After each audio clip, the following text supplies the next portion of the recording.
अस्सलाम वालेकुम व्यूअर्स, उम्मीद करती हूँ कि आप सब खैरियत से होंगे, ठीक-ठाक होंगे, खुशबाश होंगे। तो व्यूअर्स, आज के व्लॉग का आगाज़ मैंने अपने नाश्ते से ही किया था। सुबह मैं नाश्ता बना रही थी, सबसे पहले मैंने दायान के लिए पराठा बनाना था। दायान जो है ना, खाने-पीने में अक्सर ना डंडी मार जाता है। तो यहाँ पे मैंने उससे सोचा था कि चलो आज मैं इसको ना चीनी वाला पराठा बना के देती हूँ। बेसिकली ना दयान इसको बोलता है पिज़्ज़ा पराठा, और ये दयान जो है ना बहुत शौक़ से खा लेता है। अच्छा, इसके खाने की ना मेन वजह क्या है, क्योंकि मैं इसको ना बनाने के बाद पिज़्ज़ा फॉर्म में पीसेज़ में कट करके देती हूँ, तो वो इसी खुशी में खा लेता है कि ये मैं पिज़्ज़ा खा रहा हूँ। तो बस बच्चों को खिलाने के लिए ना इस तरह के हैक्स करने पड़ते हैं। अगर आपके बच्चे भी रोटी शौक़ से नहीं खाते, तो आप भी कोशिश किया करें, पराठा है, रोटी है, उसको शेप्स में कट कर दिया करें, लाइक स्टार शेप में, सर्कल शेप में, स्क्वायर शेप में, या फिर आप उसको ट्रायंगल शेप में कट करके बच्चों के इंटरेस्ट के अकॉर्डिंग चीज़ बनाएंगे, तो मेरा ख्याल है बच्चे काफ़ी हद तक ना चीज़ खाने लग जाते हैं। तो ये बहुत ही बेस्ट आइडिया है बच्चों को खिलाने का, कि अपने पराठे को, उनके पराठे को जो है पिज़्ज़ा फॉर्म में कट कर लें, तो बच्चे शौक़ से खा लेते हैं। मेरा अपना एक्सपीरियंस है जो मैंने आपके साथ शेयर किया है। तो बस अभी मैं यहाँ पे दायान के लिए बना रही थी पिज़्ज़ा पराठा। तो अच्छा, यहाँ पे ना मैं आपसे एक बात शेयर करूँगी, मेरे माइंड में आई थी, मैंने सोचा कि मैं अपने व्यूअर्स के साथ शेयर करूँगी। दयान के साथ मसला क्या था कि दयान को चोटें बहुत ज़्यादा लगती थी। तो मुझे किसी ने बताया कि दयान का ना आपने अकीका किया है। मैंने कहा कि नहीं, मैंने अभी तक नहीं किया। अच्छा, अब मुझे ना दयान का अकीका करने के लिए उन्होंने बोला कि आपके बच्चे को इतनी ज़्यादा चोटें लगती हैं, तो आप इसका ना अकीका करें। तो जब आप अकीका करेंगी तो इंशाल्लाह ताला आपको वाज़ेह फ़र्क नज़र आएगा, क्योंकि जब हम अकीका कर लेते हैं ना, तो अल्लाह ताला बच्चे को हर तरह की बलाओं से महफूज रखते हैं। तो यहाँ पे ना मैं आपको बेसिकली अकीके की फ़जीलत बताना चाह रही हूँ, क्योंकि बहुत सारी मदर्स हैं जो कि व्लॉग देख रही हैं, ठीक है। अगर आपके बच्चों के साथ भी कोई ऐसा मसला है, वो बहुत ज़्यादा चोटें उन्हें लगती हैं, अक्सर ही ज़यान को तो बहुत ज़्यादा गहरी चोटें भी लगी हैं, लाइक बाकायदा स्टिचेस लगवाने पड़ते थे, और ऊपर नीचे, लाइक आप कह सकते हैं 1 महीना नहीं गुजरता था उसको चोट लग जाती थी। 1 महीना ठीक से गुजरता था, फिर चोट लग जाती थी, और इस वजह से उसको मैंने तकरीबन 15-15, 20-20 दिन स्कूल से ऑफ करवाना पड़ता था। अच्छा, उसके बाद मैंने क्या किया, मैंने उसका अकीका किया। अच्छा, आज मुझे अचानक ये ख़्याल आया कि माशाल्लाह से जब से मैंने अकीका किया ना, अच्छा मैं उसके बाद भूल चुकी थी, क्योंकि वाक़ई जब मैं उसको चोटें लगती थी, तो मेरे हर वक्त मेरे माइंड में रहता था कि इसको चोटें लगती हैं। अब माशाल्लाह उसको नहीं लगती थी, तो मैं भूल चुकी थी। आज मुझे अचानक ना मेरी एक कलीग ने पूछा कि सबा, तुमने नोटिस किया है कि दयान को अब चोट नहीं लगती? तो मैंने वाक़ई में सोचा कि माशाल्लाह से जब से मैंने उसका अकीका किया है ना, तो अल्लाह ताला ने उसको इतना महफूज रखा हुआ है ना गहरी चोटों से, मतलब उससे बाकायदा उस तरह से चोट वगैरह कभी नहीं लगी जिस तरह से पहले लगती है। तो ये अकीका की फ़जीलत है। अल्लाह ताला ने फ़रमाया कि अपने बच्चों का अकीका करें, ठीक है। अकीके से उन्हें, अकीका करने के बाद वो काफ़ी सारी बलाओं से, मुसीबतों से महफूज हो जाते हैं।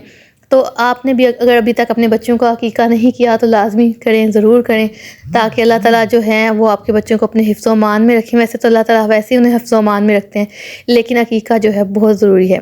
अच्छा, यहाँ पे मैंने दयान का जो पराठा था वो तो बना लिया था, मैंने उसे कट करके उसको दे आई थी, और वो माशाल्लाह शौक़ से खाने लग गया था। यहाँ पे अभी मैं उमर के लिए जो है रोटी बना रही थी, उन्होंने मुझे कहा था कि आज मैं खुश्क रोटी खाऊँगा, तो आज मैंने उनकी रोटी पे कोई ऑयल वगैरह कुछ भी नहीं लगाया था। मैंने सिंपल उन्हें दही में चीनी ऐड करके साथ में रोटी दे दी थी।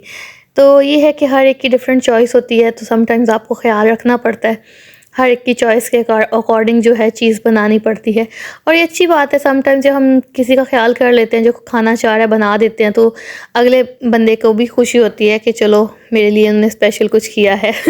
वैसे ना चपाती बनाना पराठे से ज़्यादा आसान है। यहाँ पे जी मैं अपने लिए पराठा बना रही थी, तो जब मैं अपने लिए बनाती हूँ ना, तो बस मैं जल्दी सारे काम निपटा रही होती हूँ। अक्सर ही ऐसा होता है कि जो मेरा पराठा होता है ना, जल जाता है, कुछ ना कुछ थोड़ा बहुत। अच्छा, फिर मैं खुद को ये कह के तसल्ली दे लेती हूँ कि जब तक रोटी के ऊपर ना, पराठे के ऊपर फूल नहीं ना पड़ते, इसको लोग बोलते हैं फूल पड़ जाना, तो वो उसको पराठा नहीं कहते। तो बस ये तसल्ली दे के ना मैं कहती हूँ अच्छा चलो खैर है। तो यहाँ पे जो है जी मेरा पराठा भी ऑलमोस्ट जो था वो रेडी हो चुका था। थोड़ा-सा ज़्यादा क्रिस्पी हो गया था, लेकिन जब क्रिस्पी पराठा बनाए ना, वो भी खाने में बहुत ही टेस्टी होता है। तो साथ ही मैंने तवे पे ही ऑमलेट डाल दिया था, क्योंकि तवा ऑलरेडी गर्म था, और अगर मैं अगेन फ्राइंग पैन लेती और उसको दोबारा गर्म करने में टाइम लग जाना था। लेकिन सुबह बच्चों के स्कूल जाना होता है, जॉब पे बच्चों को रेडी करना होता है, तो बस जल्दी-जल्दी मेरा दिल होता है कि सारे काम जो है ना हो जाएँ। तो जी यहाँ पे मेरा ऑमलेट भी रेडी हो चुका है। मैंने अपने ऑमलेट में प्याज़ डाला था, इसमें लहसुन डाला था बिल्कुल बारीक चॉप करके, और सब्ज़ मिर्च डाली थी, तो ये बहुत ही मज़े का बना था।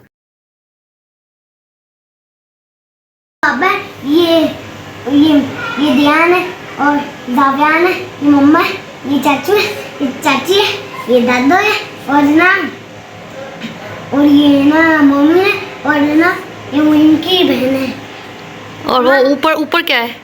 और ऊपर ये बॉक्स बना के ये फुटबॉल, ये हैप्पी, ये डोर, ये कप, ये टॉयलेट और ये ABC और ये है क्या कहते हैं इसको, डोर, ये है धूप, ये है हैमर, ठाठा।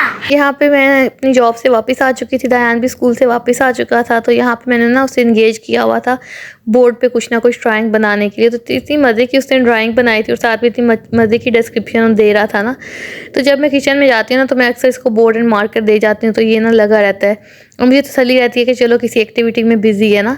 तो बच्चों की इमेजिनेशन इतनी वाइड होती है ना, क्योंकि इतनी मज़े की चीज़ें यहाँ पे दयान ने बनाई थी ना। जब मैंने अपनी तस्वीर देखी ना तो मुझे बहुत हंसी आई, खासकर मैंने अपने जब बाल देखे ना, 4 बाल मेरे सर पे उसने लगाए हुए थे तो बस जी यहाँ पे जावियान को भी मैंने सुला दिया था स्कूल से आके ना। अक्सर जावियान जो है सुबह अगर ना सोया हो ना सना के पास तो ये सो जाता है, तो मुझे वाकई में तसल्ली हो जाती है कि चलो जावियान साहब अब सो गए ना, तो अब तो तसल्ली है, तो काफ़ी काम मेरे हो जाएंगे। तो यहाँ पे जी अब मेरे पास एक पार्सल रिसीव हुआ था, ठीक है। मैंने बच्चों के लिए ना समर कलेक्शन में से कुछ ऑर्डर किया था।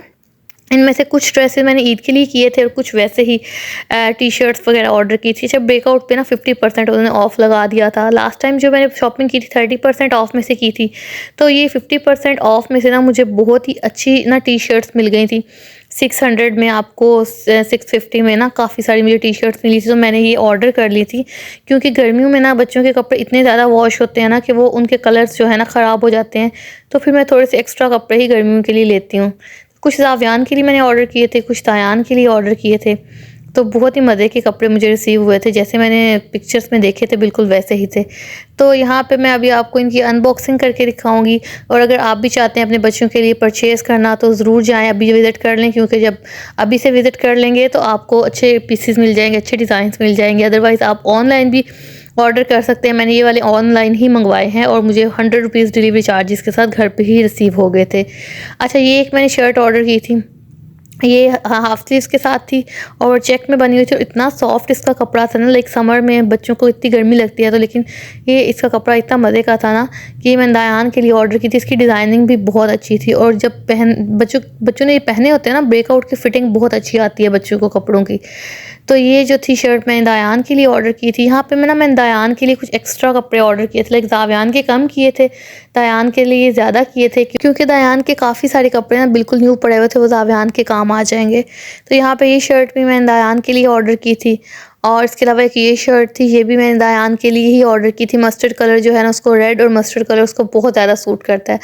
और ये जो है ये भी बहुत ही खूबसूरत टी शर्ट थी। इसके ना मुझे ऊपर बहुत से मज़े का डिज़ाइन लगा था और इसके ऊपर राइटिंग भी बहुत अच्छी हुई थी। तो इसके अलावा जो मैंने काफ़ी और भी कपड़े ऑर्डर किए थे वो मैं आपसे भी शेयर करती हूँ। अच्छा, यहाँ पे ना मैंने इनके लिए सेम ड्रेसेस भी ऑर्डर किए थे, टी शर्ट्स ऑर्डर की थी। मुझे ना सेम टी शर्ट्स बच्चों को पहनाना, दोनों भाइयों को पहनाना बहुत अच्छा लगता है। अक्सर लोगों को नहीं भी अच्छा लगता, लेकिन ना बड़े बच्चे प्यारे लगते हैं जब भाइयों ने एक सेम कपड़े पहने हो या सिस्टर्स ने सेम कपड़े पहने हो। तो इनकी डिज़ाइनिंग भी बहुत अच्छी थी। नीचे से ये थोड़ी सी राउंड शेप में थी और उसका कलर बहुत ही मज़े का था। ये भी मुझे ऑफ़ में मिल गई थी, 600 रुपीज़ में मुझे एक शर्ट पड़ी थी। और दयान की भी 600 में थी और जावियान की भी 600 में थी। साइज़ जो था मैंने दावियान का 3 से 4 साल लिया था और दयान का 5 से 6 साल। अच्छा, ये जो शर्ट्स हैं ये मैंने ईद के लिए ऑर्डर की थी। ये ड्रेस शर्ट्स हैं, ठीक है। मोस्टली मेरे पास जीन्स और शॉर्ट्स पड़ी होती हैं, तो मैं इसलिए ना जीन्स और शॉर्ट्स वगैरह ये कभी भी ब्रांड से ऑर्डर नहीं करती, महंगी होती हैं काफ़ी ज़्यादा। तो वो मैं लोकल शॉप से ही परचेज़ कर लेती हूँ। तो इनके इतने अच्छे कॉलर बने हुए थे, इतने सॉफ्ट कॉलर होते हैं ना इनके, कि बच्चे ज़रा भी इरिटेट नहीं होते। तो ये जो शर्ट्स थी ना ये मैंने इनकी ईद के लिए ऑर्डर की थी। तो इस दफ़ा हम लोग ज़्यादा एक्साइटेड हैं ईद के लिए, क्योंकि ईद हमने करनी है अपनी नानों की तरफ और इसलिए हम शॉपिंग भी कर रहे हैं। अभी से ईद की शॉपिंग वगैरह स्टार्ट कर दी है। अच्छा, यहाँ पे मैंने ना एक ये वाली टी शर्ट ऑर्डर की थी। ये टी शर्ट ना मेरी भतीजी है उसके लिए ऑर्डर की थी। बहुत ही प्यारी टी शर्ट थी, इतनी अच्छी मुझे लग रही थी ना, मेरा तो दिल चाह रहा था कि ऐसी ना मैं दयान के लिए या जावियान के लिए भी मंगवा लूँ। लेकिन ये है कि इसमें इतनी प्यारी बटरफ्लाइज बनी हुई थी। ये भी तकरीबन 600-700 में ये मिल गई थी। तो ये है कि बहुत अच्छी कलेक्शन थी यहाँ पे ना ब्रेकआउट पे। तो जी यहाँ पे अभी मैं नीचे आई तो जी यहाँ पे बच्चे जो इतना बड़े एक्साइटेड थे, इतना चीख रहे थे कि मैं काफ़ी देर से सोच रही थी इतना क्यों चीख रहे हैं। और जब मैं बाहर आई तो देखा जी यहाँ पे एक कैट आई हुई थी, और जो कैट थी ना वो भी इतनी कोई ढीठ थी, वो भी यहाँ से हिलने का नाम ही नहीं ले रही थी। उसका ये इरादा था कि ये मुझे ना दरवाज़ा खोल के अंदर जाने दें, लेकिन ये है कि इनको अंदर जाने नहीं दिया जा सकता था। बच्चे इतने एक्साइटेड थे, इतने माशाल्लाह से खेल रहे थे ना, कैट भी बड़ी प्यारी सी थी। अब यहाँ पे ना सारे में उसको तंग कर रहा था। खैर थोड़ी देर बाद वो बेचारी इतनी तंग आ गई कि खुद ही ना डर के भाग गई यहाँ से। तो बस ये है कि बच्चे ना हर तरह से ना हर तरह की जगह पे, हर तरह के माहौल में अपनी एक्टिविटी कोई ना कोई अपनी इंजॉयमेंट का ना ढूंढ ही लेते हैं तरीक़ाकार। तो बस व्यूअर्स, मेरा व्लॉग यहीं पे मैं अपना एंड करूँगी। अपना बहुत सारा ख्याल रखिएगा, अपनों का ख्याल रखिएगा। अगर कोई बात अच्छी लगी है तो चैनल को सब्सक्राइब कीजिएगा, वीडियोज़ को लाइक एंड शेयर कीजिएगा। इसके साथ ही मुझे इजाज़त दें। अल्लाह हाफ़िज़।